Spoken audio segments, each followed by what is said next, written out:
Case పూర్వాపరాలు పరిశీలించిన మీదట ఈ కేసులో సెక్షన్ 143 కేసు కింద పోలీసు వారి రైడ్లో దొరికిన అమ్మాయిలే కాకుండా అందులో కనక మహాలక్ష్మి కూడా ఉన్నట్టు, ఆమె కూడా తప్పు చేసినట్టు కోర్టు వారు భావిస్తున్నారు.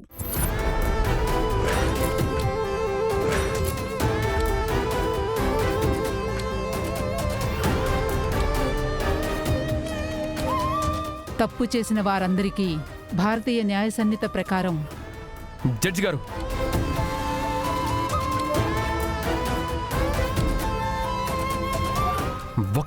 ఒక్క నిమిషం నాకు టైం ఇవ్వండి.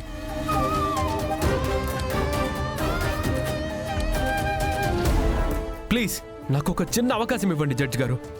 నా కనక మహాలక్ష్మి ఎలాంటి తప్పు చేయలేదని నేను నిరూపిస్తాను. ఒక్క అవకాశం ఇవ్వండి ప్లీజ్. ఆయన ఒక్క ప్రశ్న అడుగుతాను. ఆ ఒక్క అవకాశం ఇవ్వండి జడ్జి గారు ప్లీజ్. సరే, ఏమడుగుతావో అడుగు. Thank you your honour.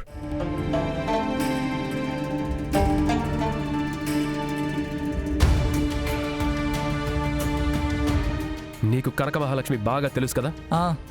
ఎందుకు తెలీదు, ఎప్పటి నుంచో పరిచయం. ఓ, అయితే అక్కడ నిలబడ్డ వాళ్ళల్లో కనక మహాలక్ష్మి ఎవరో చూసి చెప్పు.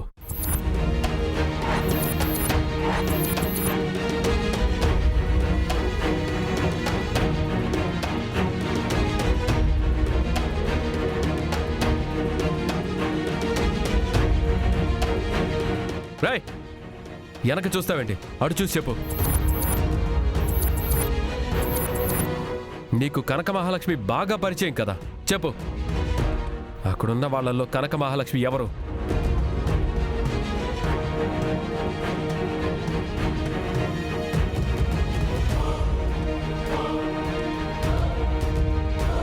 అదిగో ఆ బ్లాక్ డ్రెస్ అమ్మాయే.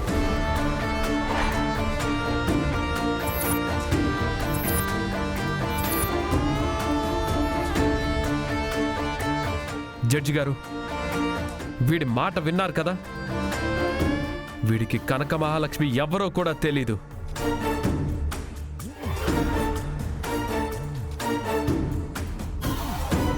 జడ్జి గారు, ఇదంతా మా కనక మహాలక్ష్మి మీద కుట్ర పని చేశారు.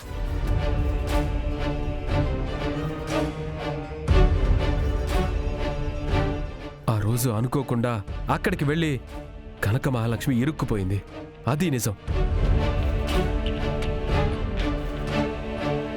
కానీ ఆ రోజు రూమ్లో ఎవరూ లేరు. ఇతన్ని కూడా అదిగో ఆ సస్పెండ్ అయిన ఎస్ఐ కావాలని సృష్టించింది.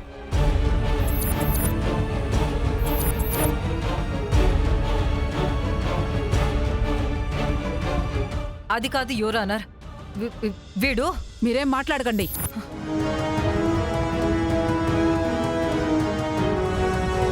మీరు పోలీసుగా అనర్హురాలు. మిమ్మల్ని వెంటనే విధుల నుండి టర్మినేట్ చేయమని పోలీసు శాఖను ఆదేశిస్తున్నాను.